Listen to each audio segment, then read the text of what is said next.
إحساس بالتوهان والقلق والتوتر، دايما حاسس إنك المفروض تكون في مكان أحسن أو بتعمل حاجة أكتر من اللي بتعملها، وبترن في دماغي مقولة إن العشرينات والتلاتينات أحسن وقت هتقضيه في حياتك، وفي الحقيقة إن ده أكتر وقت كنت تايه فيه ومش عارف أعمل إيه. بحس إن أي قرار باخده ليه أبعاد كبيرة قوي في المستقبل، سواء كويسة أو مضرة، وإن القرار اللي هاخده النهاردة ده حياتي كلها مترتبة عليه. ما قعدت أفكر وأعمل ريفليكشن كده، هو ليه أنا تايه؟ لقيت إن في رأيي المتواضع الموضوع متوقف على 3 حاجات، زي ما تكون بالظبط رايح مكان جديد. فأولا إحساس إن المكان جديد وأنت مش عارف فيه حاجة، ده بيديك إحساس بالتوهان، وغالبا التوهان بيجيلك بعد فترة تكون خلصت فيها مدرسة، خلصت فيها جامعة، بدأت شغل جديد، بتنقل من شغل لشغل، عايز تستقيل من شغلك، ففي حركة نقل من مكان كومفورت زون أنت متعود عليه ومرتاح لمكان جديد، فطبيعي إنك تكون تايه لأنك أنت لسه مش عارف أبعاد الحاجة الجديدة. الحاجة التانية إن أنت وأنت ماشي في طريقك فجأة الشارع بيفتح ل10 أفرع، يبقى عندك اختيارات كتير قوي أو طرق مختلفة تمشي فيها. وفي الزمن اللي احنا فيه ده مفيش أكتر من الفرص ومن الحاجات اللي ممكن تتعلمها أو تعملها أو تخليها حتى شغلانة ليك، فبيجيلك إحساس من التوهان أنت المفروض تاخد أني باب أو تمشي في أني طريق. والسبب الثالث والذي لا مفر منه هو الضغط، إنك مضغوط من المجتمع أو مضغوط من أهلك أو عيلتك، إن في توقعات معينة أو في معايير معينة للتفوق أو النجاح محطوطة لك، ففي عقلك الباطن على طول ضغطك. ولكن برضو ممكن يكون في ضغط داخلي انت حطه على نفسك من المسؤوليات الكتير اللي عليك، او من الرحلة اللي انت بتحاول تستكشف فيها نفسك او تتعرف فيها على نفسك او تعرف الشغف بتاعك او تعرف ايه لازمتك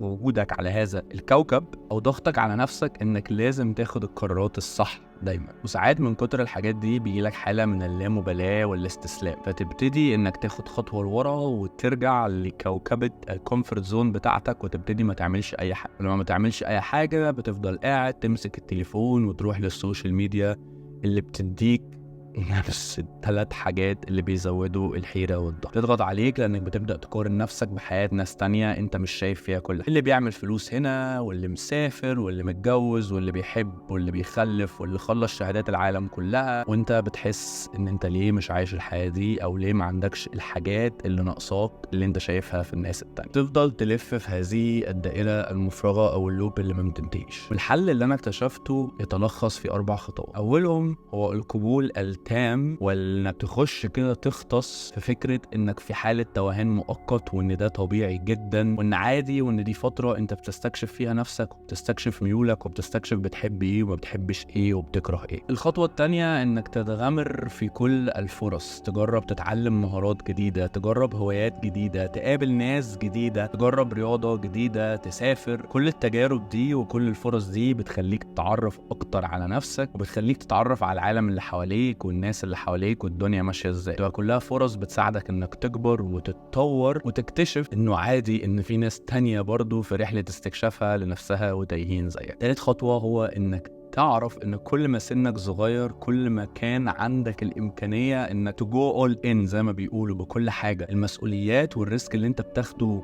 وانت عندك 18 20 سنه اقل بكتير من اللي انت بتاخده وانت عندك 30 40 سنه، اقل بكتير من الريسك اللي انت بتاخده وانت عندك 50 60 سنه، اقل بكتير من الريسك اللي انت هتاخده وانت عندك 70 80 سنه. ربنا يديك طول العمر. فكل ما تبقى اصغر ايه اللي ممكن تخسره؟ هتخسر شويه وقت شويه مجهود، ولكن كلها فرص وتجارب بتتعلم منها. النقطه الرابعه وهو الواقع ان كل الناس تايهه مهما اختلف عمرها. محدش عنده الحياه كلها كده ايكويجن محلوله عارف فيها كل حاجه. كل يوم هو رحله استكشاف، وكل يوم في حيره من القرارات الواحد المفروض ياخدها في سن مختلف. احنا عايشين في عالم كله ناس تايهه، تحاول تعيش اليوم بيومه وتخليه احسن. فحاول كده تفورمل وتهدي الامور على نفسك وتعيش اليوم بيومه، ما تشغلش بالك بستريس وقلق لحاجات في المستقبل انت ما عندكش تحكم فيها. عيش اللحظه اللي انت عايشها دلوقتي، استمتع بيها وانبسط بيها.